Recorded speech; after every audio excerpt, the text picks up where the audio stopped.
యాసంగి పంటలకు సంబంధించి కోతలు స్టార్ట్ అయ్యి ఇప్పటికీ నెల రోజులు గడిచింది. అయినప్పుడు కూడా కొనుగోలు ప్రారంభించడంలో రాష్ట్ర ప్రభుత్వం పూర్తిగా విఫలమైంది. ఇవాళ కరీంనగర్ మండలం సంబంధించి కాజీపూర్కి వచ్చినాం, కొత్తపల్లి మండలం సంబంధించి కాజీపూర్కి వచ్చిన. ఇది తెలంగాణ రాష్ట్ర వ్యాప్తంగా ఇదే పరిస్థితి, కేవలం ఒక్క ప్రాంతంలో కాదు.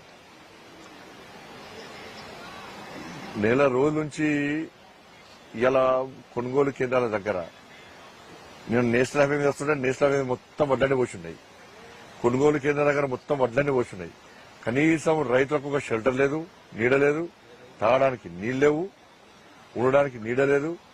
వాళ్ళ పరిస్థితి నానా ఘోరమైన పరిస్థితి అలా రైతుల పరిస్థితి తెలంగాణ. సాయంత్రం మబ్బొస్తుంది అంటే కుటుంబం చిన్న పెద్ద తేడా లేకుండా అందరూ వచ్చి ఇలా పడిగాపులు కాపే పరిస్థితి కొనుగోలు కేంద్రాల దగ్గర. కనీసం రాష్ట్ర ప్రభుత్వంకి కనీసం మానవత్వం లేని ప్రభుత్వం ఇది. నిన్న నల్గొండల నజీరుద్దీన్ అనే ఒక రైతు ఇలా ఎండదెబ్బ తగిలి చచ్చిపోయాడు. మరి ఇట్లా ఎంతమందిని బలిగొంటే రాష్ట్ర ప్రభుత్వం స్పందిస్తుందో ఇప్పటికీ అర్థం కాని పరిస్థితి. పంట చేతికి వచ్చేదానిక ఒక బాధ, చేతికి వచ్చిన పంట మళ్ళా కొనేదానిక మళ్ళో బాధ, మళ్ళా పైసలు అకౌంట్లో పడదానిక మళ్ళీ అదో బాధ పడితే తప్ప దానికి గ్యారెంటీ లేని పరిస్థితి. ఇలా 90 లక్షల మెట్రిక్ టన్నులు టార్గెట్ రాష్ట్ర ప్రభుత్వానికి. ఇంతవరకు కనీసం 15 లక్షల మెట్రిక్ టన్ను కూడా కొనుగోలు జరగలేదు ఇప్పటి వరకు. ఇంకెప్పుడు చేస్తారు? ఇక దీని గురించి మాట్లాడితే మంత్రులందరూ మురుగుతారు, ఎగొట్టనే ఎగబడతారు, దండుపాల ముట్టలకే ఎగబడతారు. వాళ్ళు అడిగిదానికి సమాధానం చెప్పరు. మేము రైతుల బాధ తెలుసుకొని మేము రైతుల గురించి మేము మాట్లాడుతుంటే వాళ్ళు ఇంకోటి ఇస్తారు దృష్టి మళ్లించడానికి.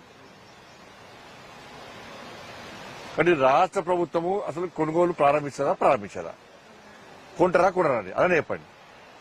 ఇలా మీరు చేసేది ఏంది? మీరు పైసలు పెట్టడం కాదు, పైసలు కేంద్రమే కొంటున్నది. శుద్ధిదారులు కాంచాలి ఆడ ఆఫీసర్ల పైసలు దానిక కూడా మొత్తం ప్రతి గింజ కూడా కేంద్రమే పైసలు ఇస్తున్నది. శుద్ధిదారు గాని, గోండ సంచులు గాని, ట్రాన్స్పోర్టేషన్ గాని అన్నిటికీ కేంద్రమే పైసలు ఇస్తున్నది. నువ్వు మధ్యవర్తిత్వం వహిస్తే నువ్వు కూడా కమిషన్ కూడా కేంద్రం ఇస్తున్నది. నువ్వు బ్రోకరేజ్ చేస్తే దాని కూడా కమిషన్ కూడా కేంద్రం ఇస్తున్నది. నువ్వు చేసేది ఏంది? కొనుగోలు చేయడానికి నీకు ఇబ్బంది చేసిన అర్థం కాదు. ఇప్పటికి పైసలు అన్ని కూడా కేంద్రం ఇస్తే ఇలా కొనుగోలు ప్రారంభించడానికి నీకున్న ఇబ్బంది ఏంది? మళ్ళీ కేంద్రం ఏమి ఇస్తలేదంట, నువ్వేమి ఇస్తావు చెప్పు నాకు. కేంద్రమే ఉంటుంది కదా 10 పైసా, నువ్వు కొంటున్నావు చెప్పు. మరి నీకున్న ఇబ్బంది పదని చెప్పు. ఎవరైనా మాట్లాడితే తప్పు మాడుతున్నారు. మరి ఇలా మంత్రులు చాలా మంది రాష్ట్రం మొత్తం తిరుగుతున్నారు కదా, మంత్రులను కొనుగోలు కేంద్రాలు ఇవ్వమని చెప్పు. రైతులు ఉరికిచ్చి కొడతారు వాళ్ళని. అటువంటి అంత కోపంతో రైతులు ఇవాళ ప్రభుత్వం మీద ఉన్నారు. భరోసా అంటే భరోసా సగం మందికి ఇచ్చి సగం మందికి అయిపోతుంది. రుణమాఫీ అంటే సగం మందికి ఇచ్చి అది అయిపోతుంది. బోనస్ అంటే రబీ సీజన్ లో నువ్వు ఎవరికైనా బోనస్ ఇచ్చావా చెప్పు నాకు, ఒక్కరికైనా ఇచ్చావా చెప్పు. ఏమి లేదు, మొత్తం రైతులు నట్టేళ్ళ ముచ్చిండే అయిపోతాం. ఇలా పడిగాపులు కాస్తున్నారు, ఇబ్బంది పడుతున్నారు. ఇలా చేతికేసిన పంట వాళ్ళ కళ్ళ ముందే ఇలా వర్షాల వల్ల నష్టపోయే ప్రమాదం ఉన్నది. టెన్షన్ వాతావరణం ఉంది ఇలా రైతులకు. వ్యవసాయం చేసేప్పుడు అదే పంట వేసుకుంటే అదో టెన్షన్, దీనివల్ల ఇదో టెన్షన్. ఆరోగ్యాలు ఖరాబ్ అవుతున్నాయి. మండు టెండలో ఇలా 46 డిగ్రీస్ ఉన్నది వాళ్ళ. అయినప్పుడు కూడా వాళ్ళ పంట దగ్గర ఉండే పరిస్థితి వాళ్ళ. కనీసము ఏ ఒక్క మంత్రి సమీక్ష లేదే లేదు. నిన్న క్యాబినెట్ పెట్టి పంట కొనుగోలు ఇండోలు చేశారు. ఇండోలు మర్చిపోయారు రైతులను. మేమందరం తిరుగుతున్నాం కాబట్టి మళ్ళీ నిన్న క్యాబినెట్ కదా ఏం చర్చిస్తావు నువ్వు? నీ ప్లాన్ ఏంది అసలు? 90 లక్షల మెట్రిక్ టన్నుల నువ్వు 15 లక్షలకు ఉండమంటే కనీసం చిత్తశుద్ధి లేని విషయం బయటపడుతుంది. దీని ద్వారా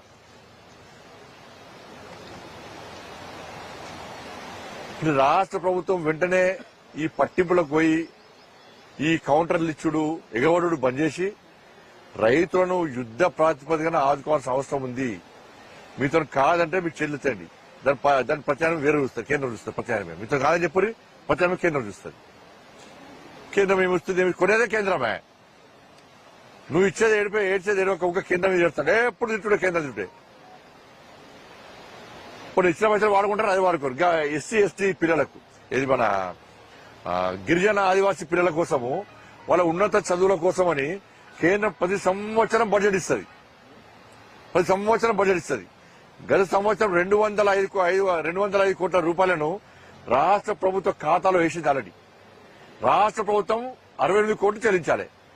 ఆ 68 కోట్లు ఇవ్వకపోవడం వలన ఈ 205 కోట్ల రూపాయలు వాపసు పోయినాయి.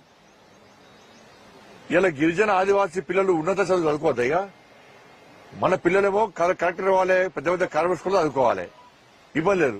కానీ పేదోళ్ళ పిల్లలు చదువుకోవద్దా? పేదోళ్ళం కూడా ఉన్నత చదువు చదివించాలి, పేదోళ్ళు కూడా మంచి చదువు చదువుకోవాలి, ఉన్నత స్థాయికి పోవాలని చెప్పి మోడీ గారి ప్రభుత్వము 205 కోట్ల రూపాయలు తెలంగాణ రాష్ట్ర ప్రభుత్వ ఖాతాలో వేస్తే 68 కోట్ల రూపాయలు చెల్లించలేక దౌర్భాగ్యమైనటువంటి కాంగ్రెస్ పార్టీ ప్రభుత్వము వాళ్ళ నిర్వాహకం వల్ల పైసలు వాపసు పోయినాయి. ఇవాళ వాళ్ళ పిల్లల భవిష్యత్తు ఏం కావాలి? కొనుగోలు చేయడానికి పైసలు లేవంటావు, ఫీజు రియంబర్స్మెంట్ పైసలు లేవంటావు. లాస్ట్కు హైకోర్టే మొట్టికాయలు వేసింది పిల్లల దగ్గర ఫీజు వసూలు చేయమని చెప్పండి. నువ్వు వసూలు చేయనివా? కాలేజీలు అనిపించే పరిస్థితి లేదా? పిల్లలకు ఫీజు కట్టే పరిస్థితి లేదా? ఇప్పుడు సర్టిఫికేట్ ఇస్తలేరు, కొత్త కొత్త అడ్మిషన్ స్టార్ట్ అయినాయి, పేదోళ్ళు ఇబ్బంది పడుతున్నారు.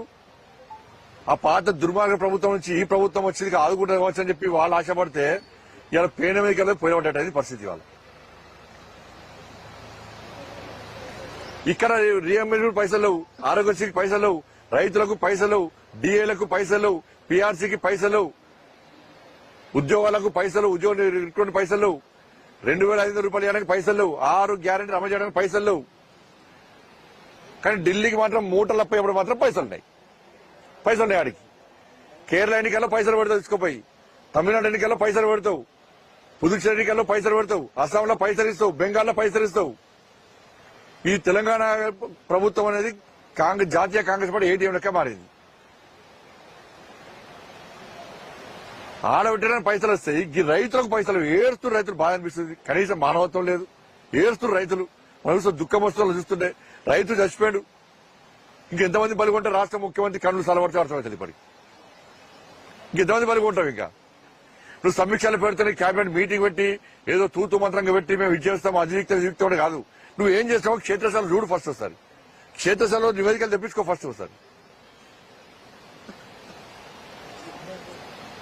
కానీ రాష్ట్ర ప్రభుత్వం వెంటనే కొనుగోలు యుద్ధ ప్రతిభను ప్రారంభించాలి. మళ్ళా దానిలో ఏం చేస్తున్నాడు? తరుగుల పేరుతో మళ్ళీ 6 కిలోలు కడిగిస్తున్నాడు. ఏ గ్రేడ్ బి గ్రేడ్ పేరుతో వేధిస్తున్నాడు. ఇప్పుడు రైతులు దండం పెట్టి కాలు మొక్కే పరిస్థితి వచ్చింది. ఇలా టోకెన్ చేయడానికి లంచం పడుతున్నారు. మేము రాగానే తరుగు తాళ్ళు తేమ కటింగ్స్ బంద్ చేస్తాం అన్ని చెప్తారు. ఎలక్షన్ ముందు అన్ని చెప్తారు, ఇప్పుడు అడ్రస్ కూడా పోతుంది. అరే కేంద్రమే మోడీ ప్రభుత్వం పైసలు ఇస్తున్నది, నువ్వు కొనుగోలు చేయడానికి నీకు ఇబ్బంది ఏందని చెప్తే దాని కూడా సమాధానం చెప్పలేక, కొనుగోలు చేసే దమ్ము లేక, ఒక ప్లాన్ లేక, ఒక ప్రణాళిక లేక రైతులు ఇబ్బంది పడితే వాళ్ళు 2 రోజులు పడిగా కూడా వస్తారు. ఇంకా ఎండల సామాన్య ప్రజలు బయటికి వెళ్ళడానికి ఇబ్బంది పడుతున్నారు. ఇలా పంటల దగ్గర చూస్తే మొత్తం రైతులు ఒక్కొక్కరు ముఖాలు చూడు, మొత్తం వాడిపోయినా, మొత్తం ఎండకెళ్తున్నారు, వనగేస్తున్నారు. ఆ పంటలు ధాన్యం కూడా అదే పరిస్థితి. ఇప్పుడు నష్టమైన రైతులు పైసలు ఇస్తారని ఒక్క పైస ఇయ్యాడా? మరి వెంటనే రాష్ట్ర ప్రభుత్వం యుద్ధ ప్రతిపాదన కొనుగోలు ప్రారంభించాలి. ఇలాంటి తరుగు తాలు తేమ పేరుతో కటింగ్స్ లేకుండా వాళ్ళ పంట కొనుగోలు చేయాలి. వెంటనే వాళ్ళ